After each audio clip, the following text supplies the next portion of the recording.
Hello, everyone. Welcome to another episode of Jump In with Jumi here on blackdoctor.org. If you all didn't know, for the past 13 years, World Sickle Cell Day has been celebrated on June 19th. So this week's episode of Jump In with Jumi is all about sickle cell disease.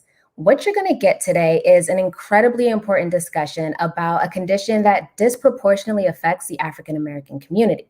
So if you've got questions, you've got concerns, today is a day you're going to get them answered because you'll hear from individuals with sickle cell disease, clinicians, and researchers to talk in depth about what is going on with sickle cell disease. But before we get started, do me a favor and share this episode. Let your community know that you're tuning into this super important conversation and encourage them to join you. And make sure you've liked this episode as well, because it is time to introduce today's guest. Our first guest is the Program and Nursing Director at the New England Sickle Cell Institute and Connecticut Bleeding Disorders Program, which is part of UConn Health. Please help me in welcoming Dr. Janice Nelson. Hello, Dr. Nelson, welcome. Hi, well, thank you for having me. Absolutely. Thank you for being here. Our next guest is dedicated to advocating for individuals with sickle cell disease. He currently serves as a research compliance manager at Northwell Health in New York, and he also runs a nonprofit organization centered on increasing the quality of life for individuals with what he terms invisible illnesses. Please help me in welcoming Dr. Apara. Welcome, welcome. Hey, Jumi, how's it going? Good. How are you? Thank you. I'm doing great. Thank you. Thank you.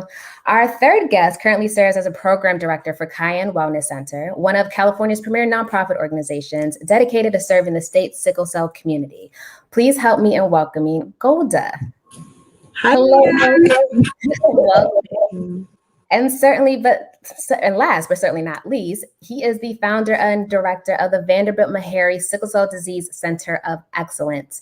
His research on sickle cell disease has led to fundamental changes in understanding the treatment of strokes in children and adults with sickle cell disease. Please help me in welcoming Dr. Michael Debon. Hello, Dr. Debon, how are you? Doing well. Thank you for inviting me. Thank you for being here. Welcome to all of you, and thank you all so much for being here. I'm really looking forward to today's conversation because I know how important it is. So let's get started. Before we really dive deep, I want to make sure everybody watching understands all the terms associated with this condition. So Dr. Toast, you going to help me break it down for everybody? I got you. All right.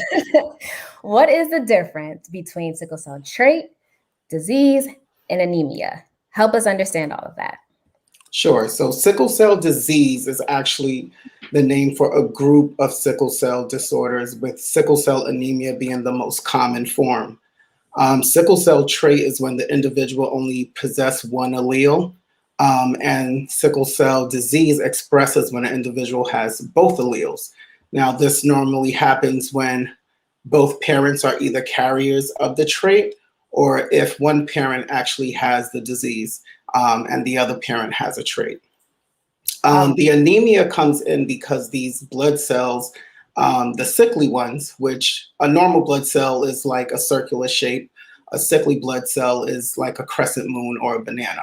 And the sickly shapes don't last, they don't survive very long, they actually die off, which causes the anemia.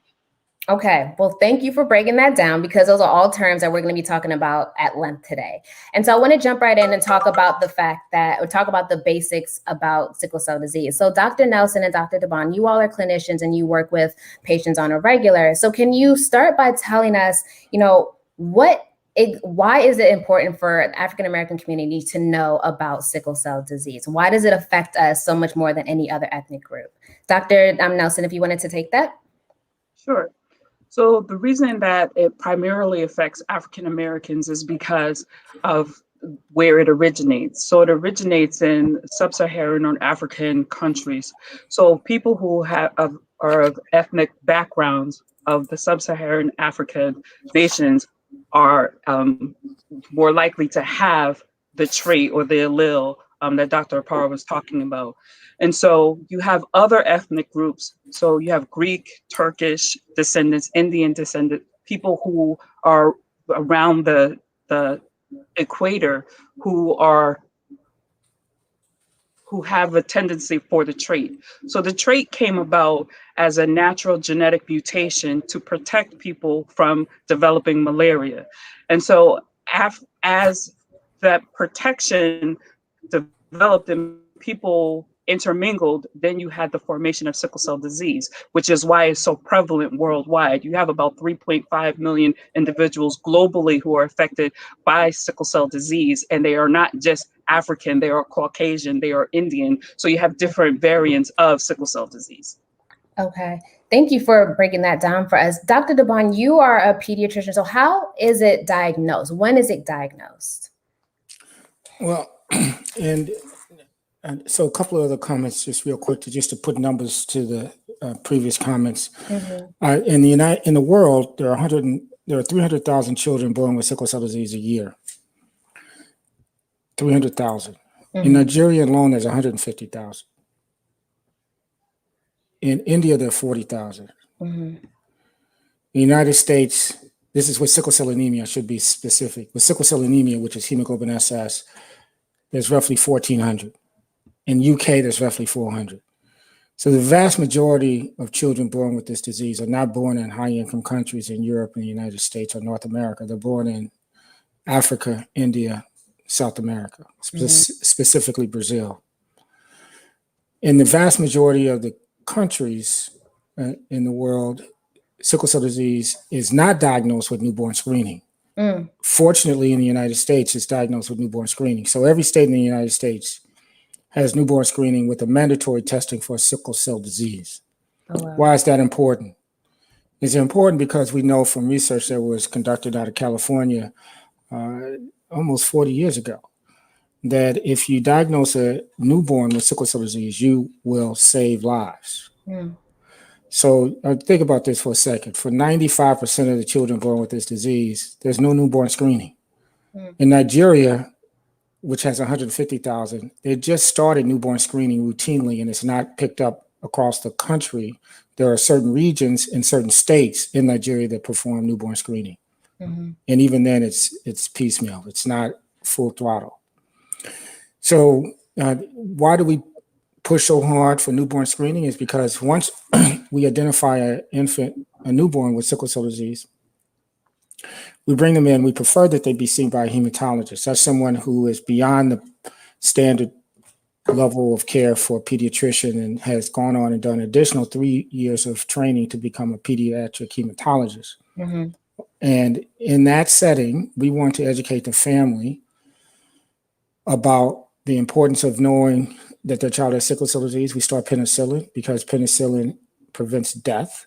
And we want to start the penicillin before 4 months of age. We also want to educate the family about anticipatory guidance, particularly complications that occur in the newborn period, which includes splenomegaly, which is an enlarged spleen, can result in life-threatening shock in babies, pain episodes that can occur in babies as young as 6 months of age, and life-threatening infections.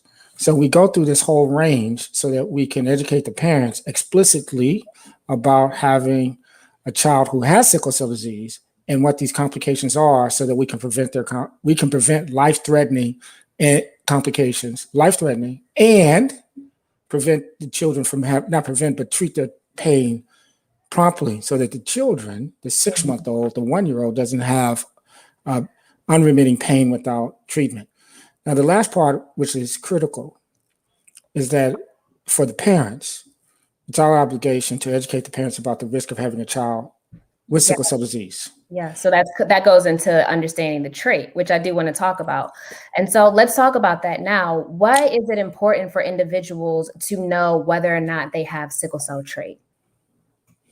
It's real simple, so they can make informed decisions. I mean, it's not up to us to say you should or should not. That's not our job. That's not our role. Our job is to inform and to empower.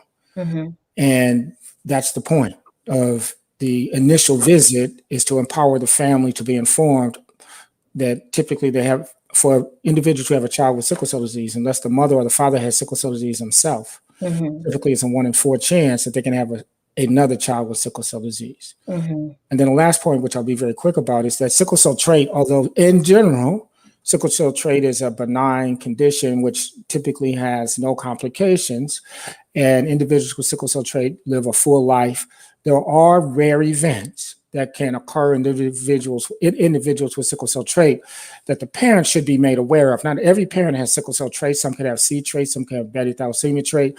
And again, we have to spend the time, which is more in depth than we probably need to go into in this setting, to explain to the family that even though you don't have sickle cell trait, you still have a child with sickle cell disease, and that this still has implications for future children.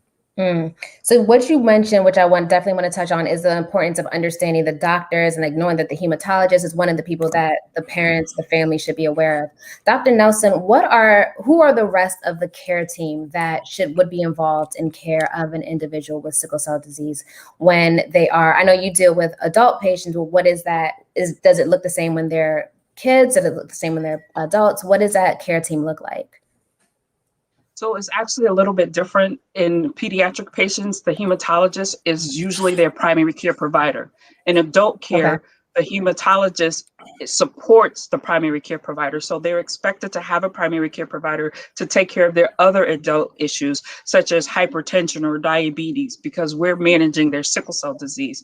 So an adult who has sickle cell disease, our team includes nurse practitioners who are versed in sickle cell disease and pain management. We have a group of social workers who address their psychosocial issues, which there can be many. There can be many issues with housing, issues with getting medication, transportation, childcare. We also have nurses who are there to help educate them in regards to their medication and their medication regimens and schedules. And we also have case managers. And so it depends on where you are as to what your team includes. So again, my team has nurse practitioners, we have social workers who actually provide counseling for those individuals should that need arise. Okay. So it's a very large care team and it's a very necessary care team. So now Golda and Dr. Toast, I want to talk to you all because you are individuals with sickle cell and you've experienced the care. You're now working in this space. Golda, I want to start with you. Tell us about your experience and your journey with sickle cell disease. Yeah, so, oh my goodness, even hearing Dr. Debon just talk, gave me goosebumps because I was born in Togo, West Africa, where there's no universal screening for sickle cell disease. So around like my first birthday, I was just crying and crying and crying. My parents were so confused. And of course, they went to the hospital and found out that I have sickle cell SC. My dad didn't even know he had the trait. You know, no one in his family had any particularly, aggressive pain crises for them to kind of realize it. So that was, me and my parents' first introduction into, sickle cell disease and care. And that was in Togo. Moving to the United States, that certainly complicated things because, my parents faced language barriers and just, financial barriers as they were trying to find the best care team for me.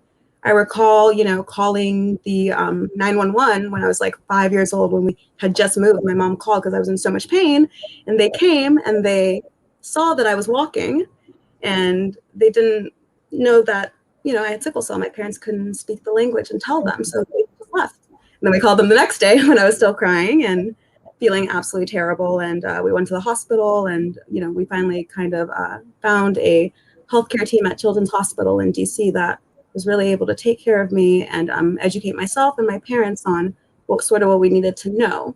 So I was very privileged, like some patients with sickle cell, to find a wonderful pediatric team that really supported me in every way possible. But of course, the transition to adult care was quite horrific. And we're going to talk about that because I know that's definitely a big pain point. Can you tell us a little bit about what that pain felt like? And I know that is like one of the major things when it comes to sickle cell disease is people not understanding what this pain experience is like.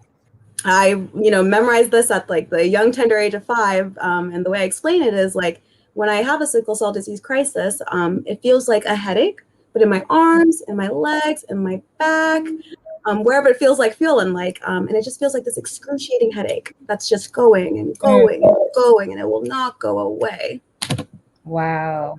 And that's what you were feeling whenever crises happened. How often were you getting those? When I was younger, I was having crises every 3 months. I have SC, but they were treating it like SS because it was so bad. Okay. So I spent my whole entire childhood in the hospital until I found hydroxyurea. Okay. So you got that and you had that. What about maintaining a healthy lifestyle now? What have you found that's been, in addition to the hydroxyurea, what have you found that has been helpful in managing your pain? Yeah, I recall, when I was younger, I kind of had this notion that I can't exercise. I have sickle cell, I would run the mile and I would have a crisis. So I thought maybe exercise, isn't necessarily for me. But now that I've grown up a bit, I found, yoga is, a form of exercise that I find I enjoy. I enjoy moving, and it does make me feel, like I'm, I don't know, actively engaging with myself physically. Right. So I found that, just doing more activities that are at my pace, like just my daily walks, and staying, of course, so hydrated, and just knowing myself and knowing my body, knowing the temperature climates that are best for me and things like that. Dr. Apar, what about you? I know you've had similar experiences when it comes to sickle cell. Tell us a little bit about your experience and your journey with sickle cell disease. So I was actually fortunate enough to have a mother who understood exactly what sickle cell disease was, as she had a brother that lived with it. My mother was a midwife. My mother is a midwife and a nurse. So she knew I was fortunate to have a mother that could fully advocate for me, that knew exactly what to do. My parents really sacrificed a lot for my care because my dad got a very lucrative job upstate in New York, and we decided to stay in the city because that's where the best care team was. So sickle cell to me during my childhood was probably the most horrific experience as well. I had a pain crisis, I would say maybe one every 3 weeks. Wow. So I was sick a lot. It definitely prevented me from playing sports and other things that I've seen my older siblings do that I wasn't able to participate in. But as I got to learn more about it, and understood what works for me personally and educate myself more, things started to improve. So like Golda was saying, like one of the things that work for me now is exercise.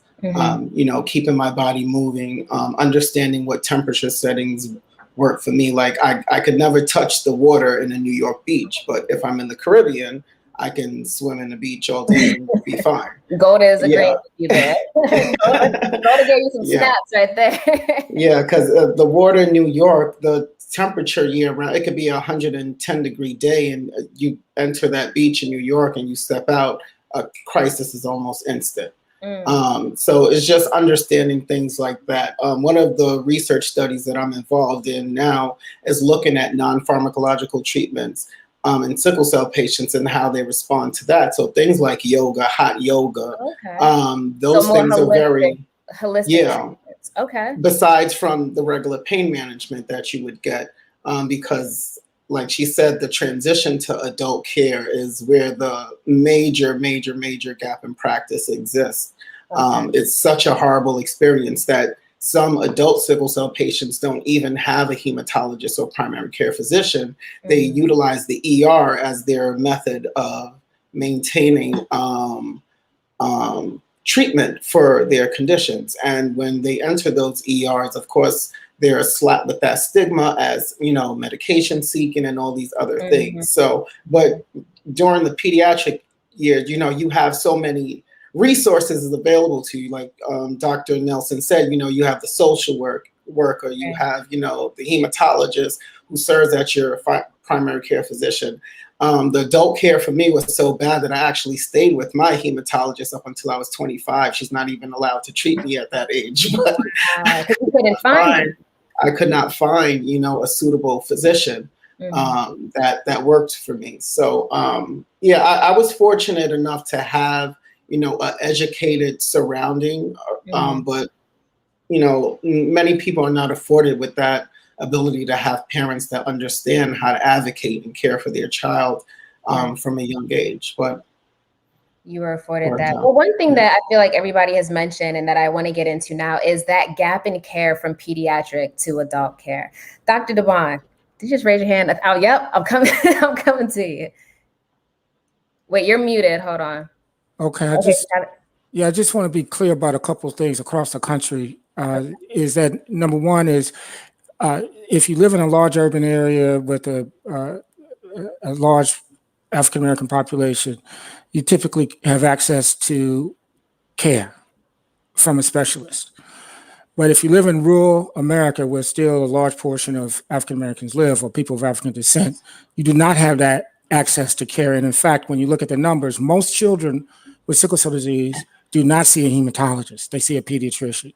So I don't want to give the impression that if you live in a rural area of Tennessee, Mississippi, New York, you're going to have a 20-minute drive to a hematologist and you're going to get this comprehensive care. The second is that even in our site, we don't have a social worker that provides medical care directly for our children. So the care is fragmented across the country. Last but not least is that uniformly, the adult with a hematologist who is knowledgeable about the disease and a primary care doctor who's knowledgeable about the disease generally does not exist uniformly. Say that one more time. So the combination of having a hematologist who's knowledgeable about the disease and an internist or a primary care provider who's knowledgeable about the disease is a rare combination. And in fact, it's so rare that in many sickle cell centers, like University of Alabama, Birmingham, the lead hematologist is a pediatrician who graduated to take care of the adult patients because the gap in care was so broad, they could not bring in an adult hematologist to do this. This has occurred in region after region after region after region after region. So I don't want to give the impression that we have comprehensive care for either children or adults when you have specialists who are highly motivated and called to take care of the patients with the disease. But across the country, that spectrum of care is lacking, that has been described. So what is being done to improve the care, knowing that it's such a lethal disease, so many people are being affected? What is being done to improve care? What needs to be done to improve care? Who wants to take that? Well, one of the initiatives that Northwell has started that I was glad to be a part of is that I've recently started going into the medical schools and teaching the first year resident students about just general knowledge around sickle cell patients. It's a very, it's a one-day thing for about 4 hours. And, we have like a panel discussion. And this way we can try to change, or lower this gap in practice for the incoming physicians, as it may be very difficult to change the current structure that there is now. And you will be surprised about how many doctors and nurses have no idea in their senior years of their education how to care for a sickle cell patient. All of us has gone through significant schooling, and I can tell you in my schooling, sickle cell disease was literally half of a page in the textbook. If that, it may have been a quarter of a page. And we probably spent 2 minutes on it. Dr. Nelson and Dr. DeBon, did you experience that as well when you're training? You didn't come across sickle cell disease as a topic? I'll listen to Dr. Nelson first, and then I'll make my comment. So it was as Dr. Parr said, it was very limited. It was not an in-depth explanation. It was actually used to demonstrate recessive and dominant trait. And so learning about sickle cell disease for me was something that I was invested in. And so I took the time to learn so that I could figure out how to take care of my patients. It wasn't something that I was educated in the programs that I attended to get degrees or experience like that. And being involved in nursing programs, I've made it a point to specifically educate nurses in regards to sickle cell disease so that we could lessen that gap. But individuals aren't enough to be able to do that. We have to change curriculums to include information so that people have access to this information. Absolutely. Absolutely. Dr. DeBon? So I'll be quick because I could talk about this for a long time. If you look at the end of the spectrum, what happens? So what does it take to be a hematologist? Because that's what we're talking about. Right. Right. So it's 4 years of medical school, 3 years of residency in pediatrics or medicine, and then 3 years of fellowship. All right. Now, when you finish that fellowship in hematology oncology or hematology alone, or oncology and hematology in adult world, then you go out to get a job. Now, what happens is your reimbursement for how much you get paid as a physician who is board certified, the pay differential between an oncologist and a hematologist is extreme. So oncologists starting right out the bat can make $300,000, $400,000. A hematologist will be happy if they made 150 or half of that. So what's happened is, so that's part one, the reimbursement. And so you can see, I mean, we don't have to be a genius to figure out that people need to go and pay their bills, because sometimes their loans are equivalent to what their annual salary is. For sure. Yeah. So that's the first thing. The second point, real quickly, is that the payer mix. So it turns out that we haven't talked about this, but a disproportionate number of individuals with sickle cell disease are poor, to be clear. Yeah. And their insurance is through the public health system, namely Medicaid. And so the reimbursement for Medicaid is so low that it doesn't allow a provider to actually make a living, to actually pay their bills, to see a certain number of patients per day, per year, to actually pay their bills. So this is one of the biggest disincentives for adult hematologists to take on the responsibility to set up a practice, particularly a private practice, in fact, that predominantly takes care of individuals with sickle cell disease. This is why in pediatrics, because in pediatrics, the biggest component of the care in terms of payment is because almost all children are covered under Medicaid. No matter what the income is. But as soon as you hit a certain age, you get kicked off of Medicaid in most states, and then it's self-pay or no pay if they don't have insurance.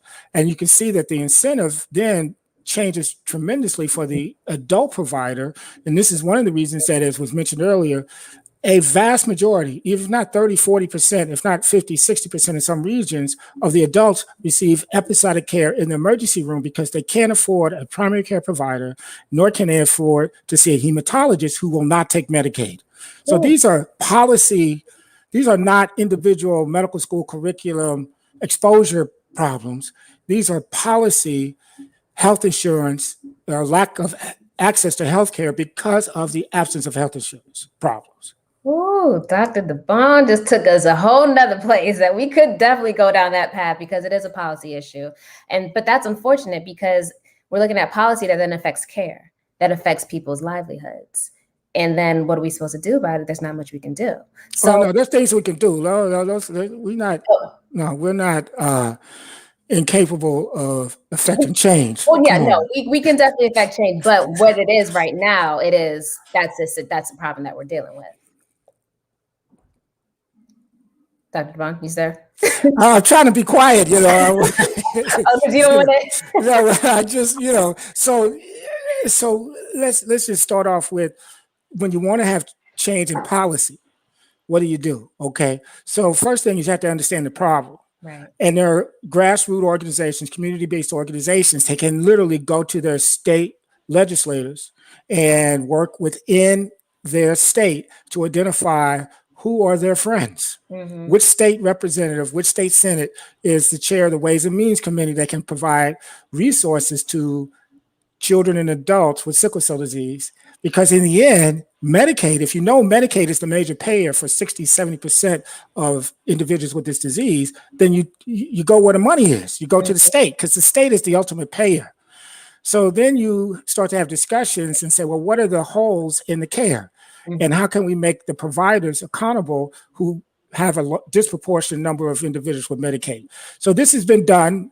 This is not a how to affect local policy discussion. This is another venue, but having done this now in 2 different states, I can say this is not an insurmountable mountain to climb, but it does take the families of children with sickle cell disease. It does take individuals affected with the disease.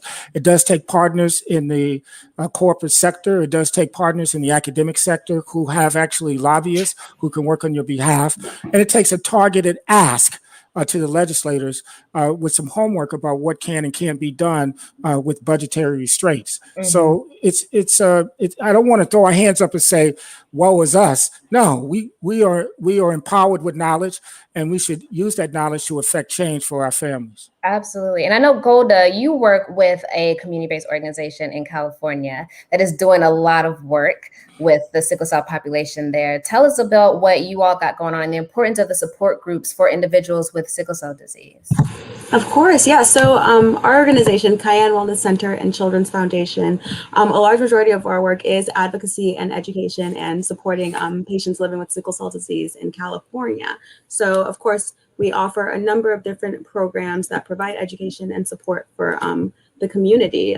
Like Jumi said, an example is our support group, which meets once a week in various areas, but currently virtually because of COVID, that, just gets together patients, caregivers, sometimes providers, and guest speakers who discuss, those important things like how to navigate Medicaid and how to navigate SIS and other social support systems, and how to navigate that to ensure that you receive the quality care that you deserve. In addition to that, we have a number of other programs like our transition program that we just rolled out, which is for our younger patients with sickle cell disease who are transitioning over to adult care. So in that program, we kind of talk about how do you navigate the adult healthcare system? What do you need to know about finding a hematologist? What do you need to know about your insurance? What do you need to know about your pharmacy? All those little things that I certainly didn't know 2 years ago when my pediatrician just kicked me out onto adult to my adult hematologist. We kind of touch upon those things and provide a space for the questions to be answered and provide resources. So that's just a couple of the things that we do. Most excitingly, that's coming up this Saturday is World Sickle Cell Day. So this is an exciting opportunity for us to, discuss sickle cell and celebrate how far we've come over these past couple of years in terms of all the policy achievements that we've had. We've had the Sickle Cell Act of 2018 be passed, which tell us about that. Tell us about the Sickle Cell Act of 2018. Yeah, my dissertation, my master's dissertation was on that. I did like a critical analysis of it, but it was the act passed in 2018 that just increased the amount of funds that local CBOs get to kind of do the support that we are currently doing to provide access to medical homes, or to encourage and kind of be a sort of bridging source to help patients with sickle cell disease who are kind of lost to care, which tends to happen when you once again transition over to the adult hematologist, because like Dr. Dubon was saying, it's very difficult to find one. And sorry. But long story short, World Sickle Cell Day this Saturday, June 19th, Juneteenth, you can go to www.cayennewellness.com to register, and I'll put more details in the chat. That sounds great. I think that's really important, is to have these opportunities to celebrate how far, sickle cells come. And Tosin, I really love the fact that you're doing research on non-pharmacological elements or treatments related to sickle cell disease. How is that going so far? What are you seeing? I'm in the very early stages of that research. So it's something I'm really excited about, because in learning how to care for myself and living with sickle cell disease, there was a number of things that worked for me that my mom introduced to me, such things as like heat therapy, which played a major role in managing, my sickle cell crises at home and avoiding the emergency room, because the emergency room is a disaster for any patient living with sickle cell. Oh, no. It's like you almost have to pass a test to get the care that you deserve. Your pain is not taken serious, is not believed until you can actually get in touch with your hematologist or your primary care doctor. And many times you're going in the emergency room wee hours of the night and they're not available. So these non-pharmacological treatments are really essential, and just keeping, the goal is to keep patients out of the emergency room. And if you do have a crisis, how can you manage at home until either it passes or you can actually go in to get the care you deserve. So I'm really excited about it, and it's something that's going to take a while because we have to, create different cohorts and expose them to different areas of either it's yoga or exercise or whatever treatments we now that marijuana is being legalized, that I heard that's something that's useful in pain. So but it's an ongoing thing, and we just really have to look at how sickle cell is packaged, right? Some of us live with pain daily and we might not look like we're in pain. Right now, as I'm sitting down, I'm not 100%, but I'm here. And if you walk into an emergency room, my theory is always, just because I can tolerate the pain doesn't mean I need to be in pain. And that's what's not understood amongst many clinicians. So it's like Dr. Devon said, this is something that I could talk about all day. It's really hard because once you get into it, as a doctor, I always try to take my emotions out of it and just focus on the facts. But these are things that this population faces on a daily basis. And because, we don't, it doesn't show outwardly in many of us, it's not believed. And growing up as a sickle cell patient, and I don't know if Golda could attest to this, but we're treated in the same unit as cancer patients, right? Oncology patients. Yes. And you will be roomed with a patient, an oncology patient, that they're in pain and they're getting their meds on the spot, on the dot, Q2, Q3, Q4.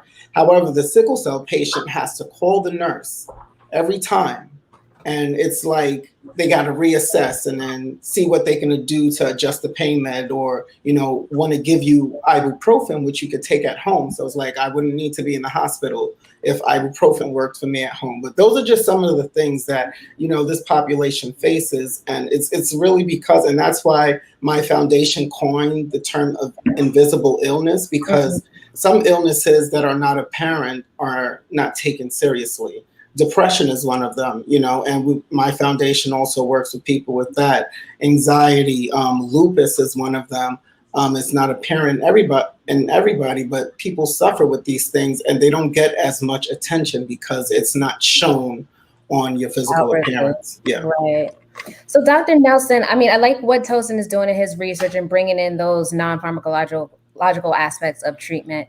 Can those be incorporated into the treatment plans that are developed with sickle cell patients that you treat or that any clinician is treating? Okay, so I want to address something that Dr. Parr said that's apparent across the board. Part of the problem is, as providers, we're taught to look for objective findings. And in individuals who have sickle cell disease, there's no objective test that can be done that will show that a person is in pain. And so that is the problem that individuals who have sickle cell disease are facing when they come into an emergency department. They're faced with a provider who is looking for outward or objective signs, a blood test, an x-ray, some indication that they're having pain. And so that is the uphill battle that individuals who have sickle cell disease is fighting. So in the place that I work, we have comprehensive care. So we're one of two clinics in the state of Connecticut that provide comprehensive care for individuals who have sickle cell disease. And so we have comprehensive care plans that we create for each patient that we have within our clinic. So if one of our patients comes in, whether it's 1 o'clock in the afternoon or 1 o'clock in the morning, the emergency department has access to their treatment plan. And so their treatment plan guides how much pain medicine they should get, how much fluids they should get, if they need to be admitted, what their dosing schedule should be. And what we do for dosing is we use what's called the basal. So an individual is hooked up to an IV machine that gives a little bit of medicine continuously. And then they have access to PCA, which is patient-controlled analgesia. So So while they're getting that or small dose of pain medicine on a continuous basis, they have the ability to press a button and get additional pain medication. And that medication is titrated up if their pain isn't controlled well, or down if their pain is better controlled. So for individuals who are under the auspices of UConn Health in their sickle cell disease program, they receive individual pain plans, which I know is not what you find comprehensively across the country, but that should be the standard that individuals should be able to expect. And that's how we're able to manage our patients, and they're able to have a better quality of life.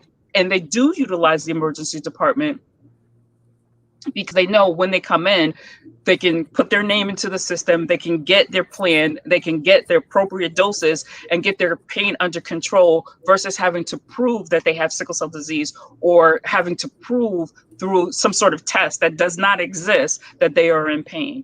So I do understand exactly what they're saying, and being able to advocate for yourself, taking the emotion out of it, explaining that I have SS disease or I have SC disease, and that when I'm in pain, this is the medicine that I typically use, and these are the doses that I typically use, can be beneficial. Although there are some providers who bristle once an individual is educated enough to be able to share that information. And we really have to work to change that mindset, because if an individual can come in and verbalize that information to help themselves, you should be able to use that information to therein help that person.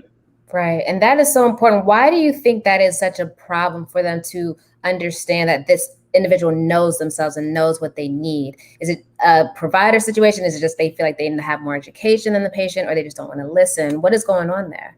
There's some serious distrust in the system, because the only thing that's going to help with the pain is opioid pain medications. Yeah. And so we know that there's an opioid crisis, but that opioid crisis should not lend itself to color how we treat our sickle cell disease patients. Absolutely. Because that's the only thing that's going to take care of their pain. And if you think about it, when they're in pain, what we are providing is palliative treatment. We're not going to stop their crisis. We're only trying to help them through the crisis. So we really need to change our mindset when we're engaged with individuals who have sickle cell disease. 100%. Golda or Tosin, have you all experienced that in your treatment when you're going through the system? Oh, completely. I feel like they try to do everything before they give me medicine. Like my last horror story, I was having a pain crisis, and then they gave me a shot of Nephrin in my belly, which made me pee blood for like 2 weeks afterwards. So I asked for, pain. I said exactly what I needed, but I was disregarded. It's something that's extremely unfortunate, especially with the opioid crisis. And if we look at the data carefully behind the opioid crisis, it's the sickle cell population has nothing to do with that crisis. It's from people using it more so recreationally, and even in those recreational uses, it does not involve the sickle cell population at all. However, they're the ones suffering, right? A lot of sickle cell patients is even difficult, because I know here in New York, during the pandemic, even you couldn't go a number of telehealth visits without actually going in to see your provider, because they're not allowed to prescribe unless they saw you after, I think, a certain amount of months, or there was like a restriction. So they're really, and maybe Dr. Debon and Dr. Nelson can speak more to this, and how they prescribe patients opioid medication to treat at home. They were really, providing strong oversight with that, within the crisis. Another thing that's important to know is that when you go into like the emergency room,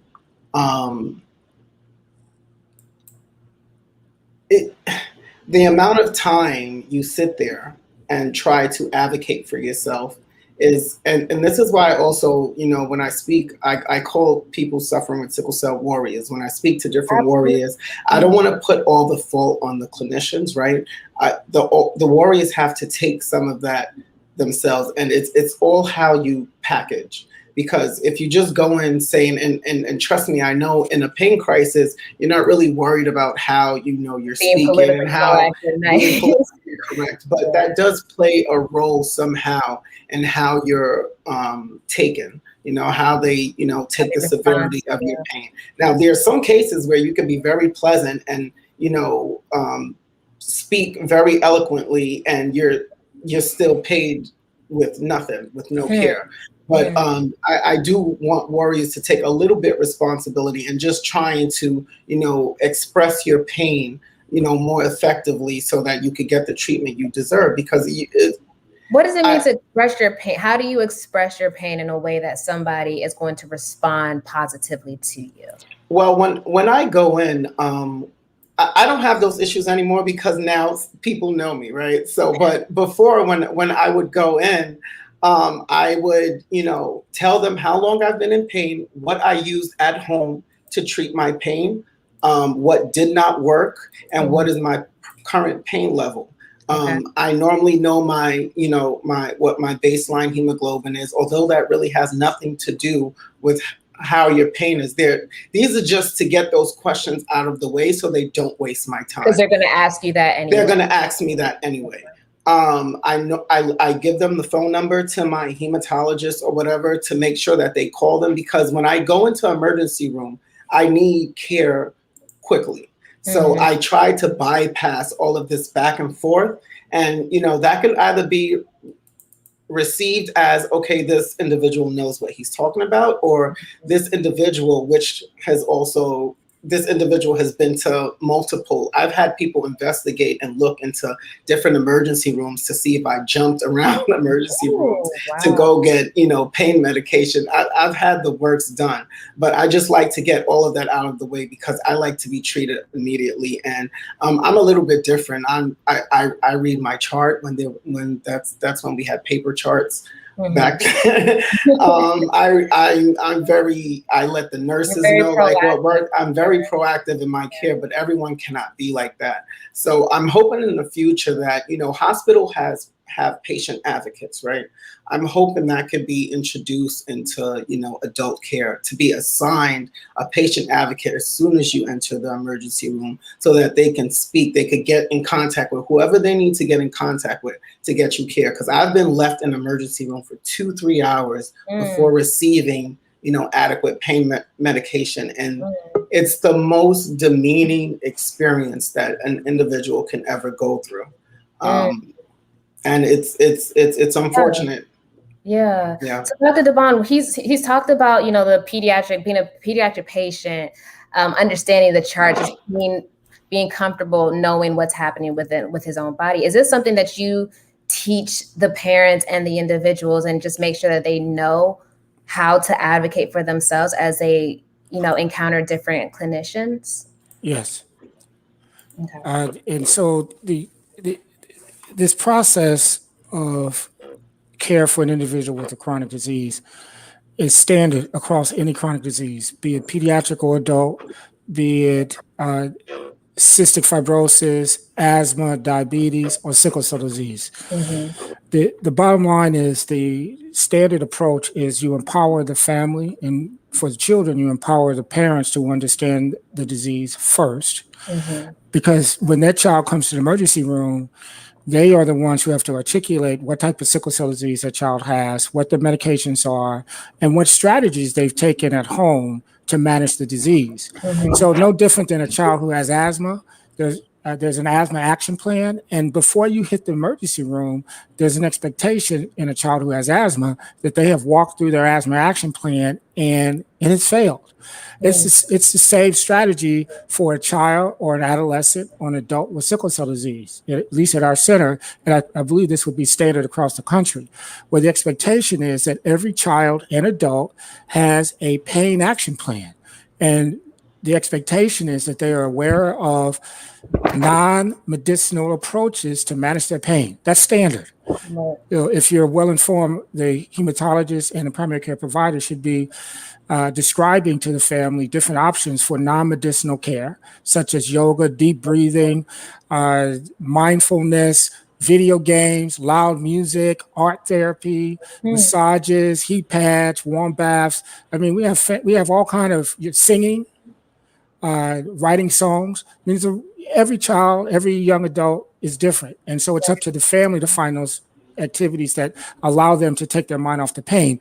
Then you go with a gradual pain treatment approach with ibuprofen, hydrocodone, and then morphine. And then you show up in the emergency room, and we consider it a failure in our care if we have not educated our families about how to manage the disease at home.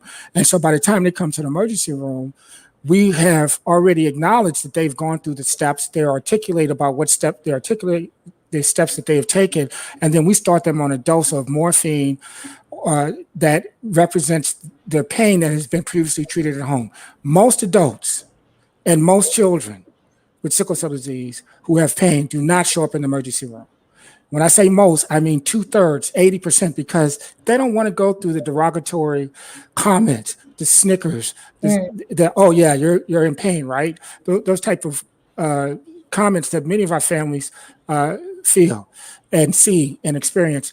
And if you wait in our emergency room for 3 hours, everybody's going to applaud that. There are patients who have waited for 8, 9, 10 hours to be seen in the adult emergency rooms across the country routinely. So this is really a challenging aspect of the disease, is how we manage the care in the emergency room. So we consider going to the emergency room a failure on our half of how we have kept them out of the emergency room, because we know it's a nightmare for the majority of our families. Absolutely. So before we close off today, I want, first of all, thank you so much for all this information. What do you think is the best way for an individual without sickle cell to advocate for those with sickle cell and to be part of this research, be part of this push for better policies for this group? Golda, I'll start with you.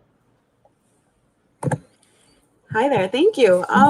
Oh, there's so much we could do, but I think first and foremost is to, listen to lived experiences, because that's really the only way I think you can really learn and understand the severity of sickle cell. But, in addition to that, you could attend our World Sickle Cell Day event this Saturday. Kaizen Wellness Center and the Sickle Cell Consortium are coming together to just celebrate, the warriors, the caregivers, the providers, everyone in our community who is looking out for us, and to celebrate once again just how far we've come and how far we'll continue going. So go to www.sicklecellday.org to register. All right. So celebrating with the warriors, how far they've come, how well they're doing. Dr. Nelson, what about you? What can we do as individuals without sickle cell to support the community and to make sure that, we don't get left behind in the research and the policies with regards to this condition? So I think one of the most important things we can do is we have to be informed. So we need to know the individual that we're advocating for. We need to know what their baseline hemoglobin is, what medications work for them, what doses work for them, who their providers are. They need to be able to have an emotional list as possible conversation with individuals, because we know that there's a mistrust. And because of that stigmatization, there's some interactions that might not go as smoothly. But if you come across as being hostile or defensive, then that communication shuts down. And so you're not being helpful to the individual that you're trying to advocate for. And so, yes, it can be difficult, but if we can keep the emotion out of it and have a succinct conversation, then you can be there to help navigate that system for them. And reach out to the community-based organizations, because they can often reach into, if they have knowledge of hematologists. For us, again, we have care plans that are there. So the patients know that they have a care plan, their family, their person who's advocating know that they have a care plan, and they can ask the question, are you following the treatment plan? Because the treatment plan for me says that I should get 4 milligrams of Dilaudid. Are you giving me 4 milligrams of Dilaudid? Because if you're giving me 2, you're not following my care plan, and you need to call one of my providers, because I need you to explain to me why you're not following what has already been found to work for me. Because like Dr. DeBlanc has said, if they've come to the emergency department, they've already failed every recommendation that we've given them to manage at home. And so once they've come to the emergency department, they don't need an additional delay. They don't need anybody to under-medicate them. They need to be given the appropriate medication at the appropriate dose so that we can help them through the pain event until it resolves. Thank you so much. And Dr. Apara, what about you? What is some words of wisdom you have when it comes to advocating for individuals with sickle cell disease? I think we need to target our education system. One of the most frustrating things is to be asked, when did I get sickle cell, or how did I catch it, as if it's something that you could be caught by unhealthy behaviors. Right. I think there's a lot of we got to hit our nursing schools and our medical schools and really expand the curriculum around sickle cell disease. Also, we need to be more proactive in sickle cell care, because there are sickle cell pain crisis is just one of the things that happens with sickle cell, right? There's other conditions such as avascular necrosis. After a sickler has this type of, which is block of proper flow to the bones, and it could cause some decay. There should be some follow-up care with, like ortho or, a chiropractor or something to just make sure that that hip or that bone, wherever the crisis occurs, doesn't get so bad that they now need a replacement. There's proactive measures that can be put in place that prevent things like this. So just hitting out education and being more proactive in care, for me, is how we can, move forward. Come together. Okay. Yeah. Well, thank you. And Dr. Bond, I'm gonna leave it with you. What do we need to be doing as a community to make sure this community continues to thrive? There's 3 levels. All right. On the first level, which is the level of the family, that individuals who choose to have a child should be aware of their sickle cell trait status, their beta thalassemia trait status, and their C trait status. This should be before they finish high school, because we all know that we have children from moms who are teenagers, and sometimes they are the least equipped to have a child with a chronic illness when they themselves are trying to get through a system to get their formal education. So at some level, we have to be willing to teach our children about their sickle cell trait status. The second is policy. And what affects African Americans with sickle cell disease affects African Americans with asthma, with stroke, with hypertension, with prenatal care and access to care for appropriate pregnancy, prevention of complications, premature babies. This is not a sickle cell problem. It's a problem that disproportionately affects individuals of African descent in this country. And so if only one voice is sickle cell, we lose the other voices for the other chronic diseases that affect our community, and at some level, including mental health, including post-traumatic stress associated with violence.